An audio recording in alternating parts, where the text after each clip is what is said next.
Hello everyone, I'm Batsir Namshir from the Mongolian National Broadcaster. Today I'm honored to be joined by His Excellency Mr. Ban Ki-moon, the 8th Secretary General of the United Nations. Thank you, Your Excellency, for taking the time to speak with us. It's a great honor and privilege for me to have this opportunity. My pleasure, thank you. On the National Pride Day, the 862nd anniversary of the birth of Chinggis Khan, President of Mongolia awarded the Order of Chinggis Khan, the State Supreme Decoration of Mongolia, to Honorable Ban Ki-moon.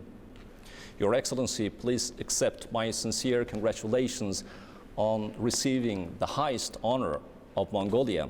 How did you feel when you get this award? It's a great honor. I'm deeply impressed by what I have been given this honor by receiving a State Supreme Decoration and the Order of Chinggis Khan.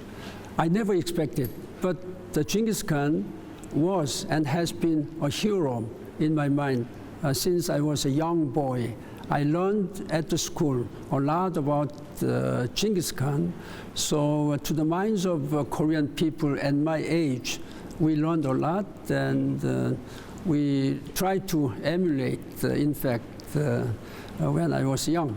So after having served as a Secretary General of the United Nations, while I have had a very close relationship and collaboration with the Mongolian government, I never expected that I would be given that highest honor.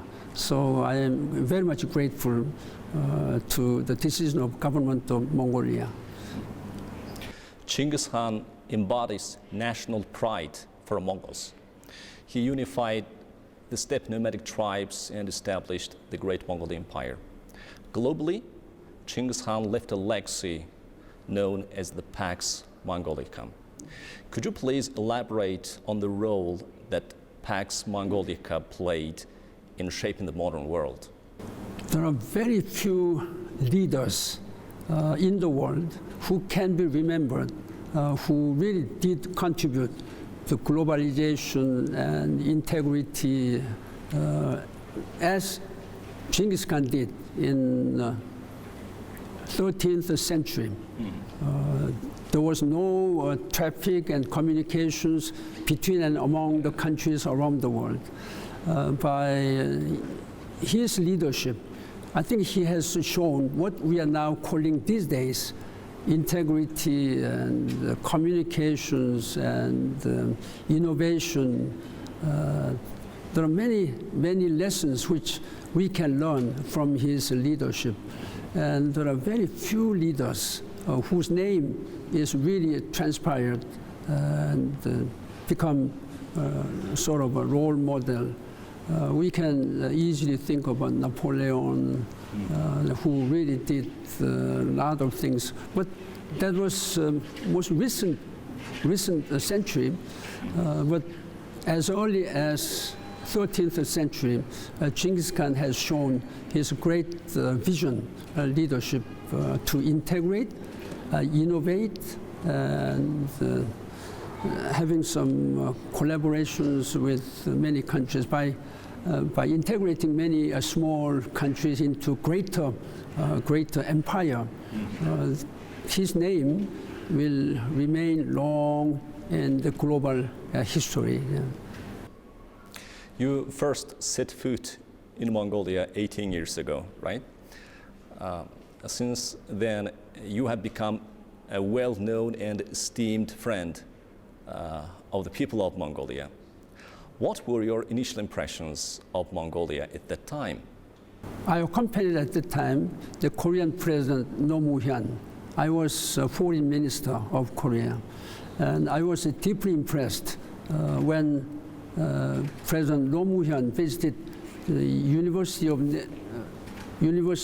National University of Mongolia. We met a group of students who were speaking eloquently a Korean language. So Korean president was engaging in Korean languages.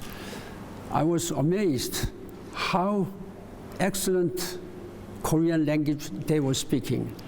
At the time, we thought that they would become leaders of the future.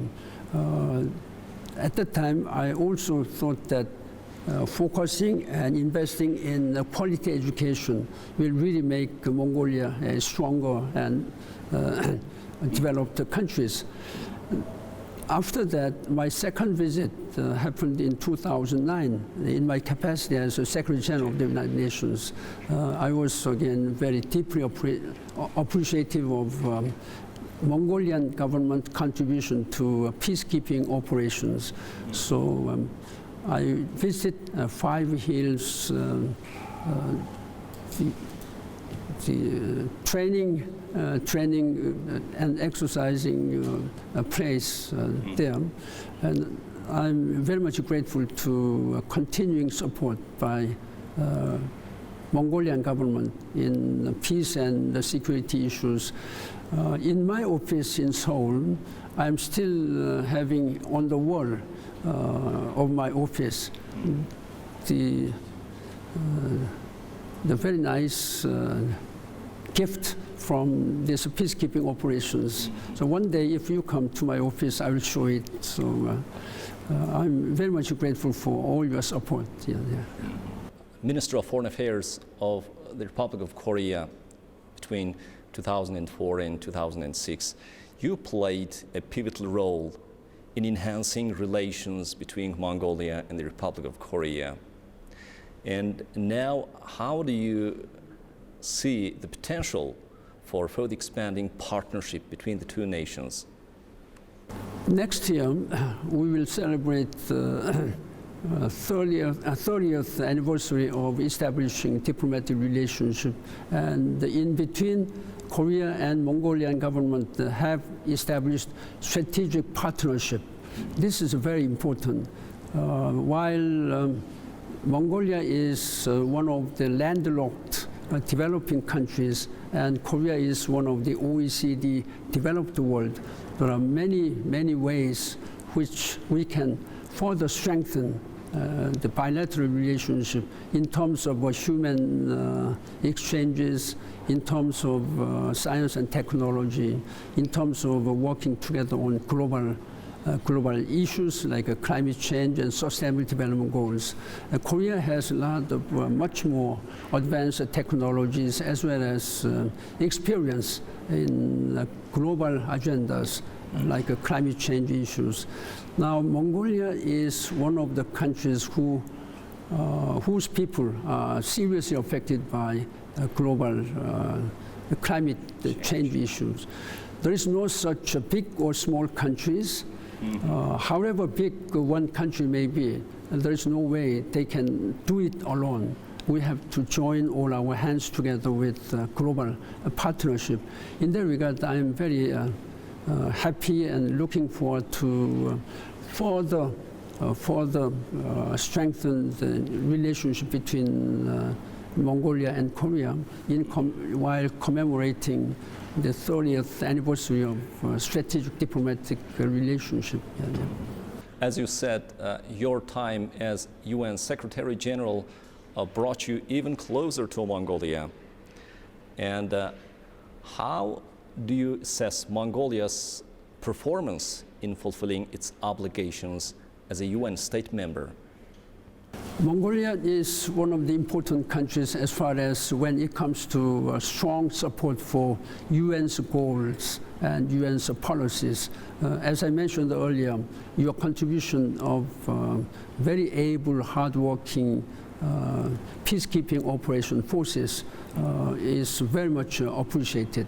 And there are many ways when Mongolia can contribute to international communities, UN's work. I sincerely hope that based on these sustainable development goals, Mongolians will invest more on quality education and invest more on addressing climate issues. You have such a vast land. How to use this vast land in a more productive way. I think you need to discuss and collaborate with many advanced countries. I understand that you are very closely working together with Global Climate Fund, whose headquarters is now located in Korea. I sincerely hope that the GCF will also help your efforts to meet the challenges of climate phenomena. Yeah.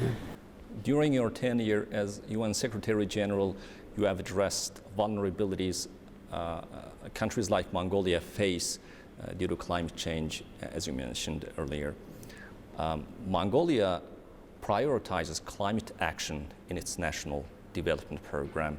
Under the initiative of the President of Mongolia, we are implementing Billion Trees National Movement, a national campaign program, and we are preparing to host the conference of the parties to the UN Convention to Combat Desertification in Ulaanbaatar in 2026. First of all, I highly applaud and commend the vision of Mongolian president to plant billions of trees. As while I'm no longer Secretary General, a few years ago, as a former Secretary General, I participated in that planting trees in Kubuchi Desert in China. It was heartbreaking, and it was also very much promising that the people are planting trees to prevent further degradation of their nature caused by climate. Mongolia has a vast desert and vast land. Therefore, it will be extremely important how to cope with fast approaching climate phenomena by planting billions of trees. And I will fully support. And if time is convenient, I'm willing to participate together with the President of Mongolia, if invited, yes. Thank you. Under your leadership, the Ban Ki-moon Foundation for a Better Future launched the Trans-Pacific Sustainability Dialogue, and this initiative expanded with the Trans-Altai Sustainability Dialogue in 2023 in Mongolia and this year in the United States. What's the significance of these annual dialogues? The Ban Ki-moon Foundation for a Better Future, located in Seoul, has been working closely with Stanford University, and we established what is known as a Trans-Pacific Sustainability Dialogue, Trans-Pacific Sustainability Dialogue, TPSD. And then with Mr. Chandran Chattar Gombojav, when he was working as president of the Grand Hural, he proposed the idea of adding Trans-Altai Sustainability Dialogue. We welcomed it, and we had already had joint meetings together with the Mongolian government. Now, Mongolia, you have a big desert and vast land, but just a few population. Therefore, how to use climate-friendly such a big territory will be very much important. I myself participated in Trans-Altai Sustainability Dialogue held in Mongolia, and I realized that that's a very good idea and initiative to make sure that Mongolia is working together with global countries and academia to be able to adapt to changing situation. The climate change is happening much, much faster. Then our action to combat this climate should be much, much more, science and technology oriented support, like mitigation and adaptation. There are two ways in addressing these climate issues, but everybody knows, most of them know how to mitigate, but how to wisely invest in adaptation, that will be much more important. Therefore, I'm really hoping that Mongolian government will pay more attention in adapting to changing situation. In fact, until a few months ago, I had been working as a chairman of the Global Center on Adaptation, which is headquartered in the Netherlands. I'm now honorary chairman of that. I retired from that. At the same time, currently I'm working as President of the Assembly and Chairman of the Council of the Global Green Growth Institute, GGGI. This is an international organization initiated by the Korean government. It has 48 member states. Mongolia is a member. So investing in adaptation will be a wiser way to prevent the further changes caused by climate phenomena. So I will do my best to work closely with the Mongolian government and the concerned ministries how GGGI can do more for your efforts in addressing climate issues. Yes. Do you like the Chinggis Khan Museum? This museum? What are your impressions of the Chinggis Khan Museum? Yesterday, I was very much honored to visit the Chinggis Khan Museum. I was very much humbled to think how come 13th century's time, the Chinggis Khan had such a grand vision to exploit and work with other countries far away from this country. Mm-hmm. During the 13th century, the world were not moving each other much, except a few European pioneering countries. But mostly Asian countries were dormant. They were just doing on their own countries. I am still not fully able to understand how come he had that kind of a global vision, far-reaching vision, to expedite as well as try to integrate all this. So he is one of the very few global leaders, even though we speak in the terms of 21st century, then he was able to see far beyond his boundary. So we need to learn lessons from his vision, that his inclusiveness, integrity, and all this working together with, while his vision was carried out in a way of sort of military war, but I think through this integration and innovation, and I think he was able to create a grand country like empire, which was very unlikely at that time. So there are a lot of lessons which we have to learn from his long-term vision. So I really admire his leadership. In fact, since I was a very young boy, we learned a lot about Chinggis Khan. So he is one of the few global leaders of most notably respected person in Asia. Asia has produced at that time. So there's a lot of lessons which we can learn from his vision. So this, even though I have served as a Secretary General of the United Nations, but this is all what I have been aided by 21st century technology and science and advices by many people. But it's amazing to think that just one person's idea has been able to integrate all this area.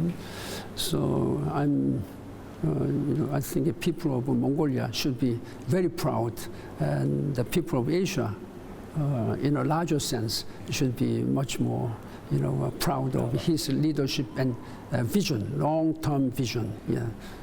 As we conclude our interview, do you have any messages or thoughts to the people of Mongolia? We would love to hear them. Thank you for this opportunity. As a former Secretary General of the United Nations, it's a great honor for me to visit and learn from the lessons of Genghis Khan. Now, we are living in 21st century with a lot of technology and science and a lot of traffics and exchanges of views among peoples of the world. Then what kind of lessons which we can learn, not only for Mongolian people who should be very proud of Genghis Khan, having their leader at the time, but it should be beyond Genghis Khan, it should be beyond Mongolia. He has shown some global vision and working together with the other countries, how to integrate and how to expand the level of cooperations. This is what United Nations has been really trying to emulate and educate and advise the people of the world. That can be said in two ways: sustainable development goals and the climate change agreement, Paris climate change agreement. Yeah. These are two visions the United Nations has presented to the world's people. This is by far the biggest and most future-oriented visions presented to the people of the world. And therefore, while learning from the lessons and vision of Genghis Khan, I think now is time to do much more for global harmony and peace and development. Not a single country in this world, however resourceful or however strong and resourceful may be, can do it alone. We have to join all our hands on the deck together. That's the lesson which I learned as a Secretary General. Therefore, I sincerely hope that while Mongolian people are known as hardworking, but your hardworking should not only be limited to the boundary of Mongolia, it should be extended to the world, to the world. And that's one lesson which I have learned as a Secretary General, and that's what the message which I'd like to convey to the great people of Mongolia. Thank you. Thank you. Thank you, Mr. Ban Ki-moon, for joining us today. Your contribution to global diplomacy and your efforts in strengthening ties between Mongolia and the Republic of Korea made lasting impact. Thank you. Thank you. Thank you. Thank you. Thank you. To our viewers, thank you for watching, and we'll see you next time. Goodbye.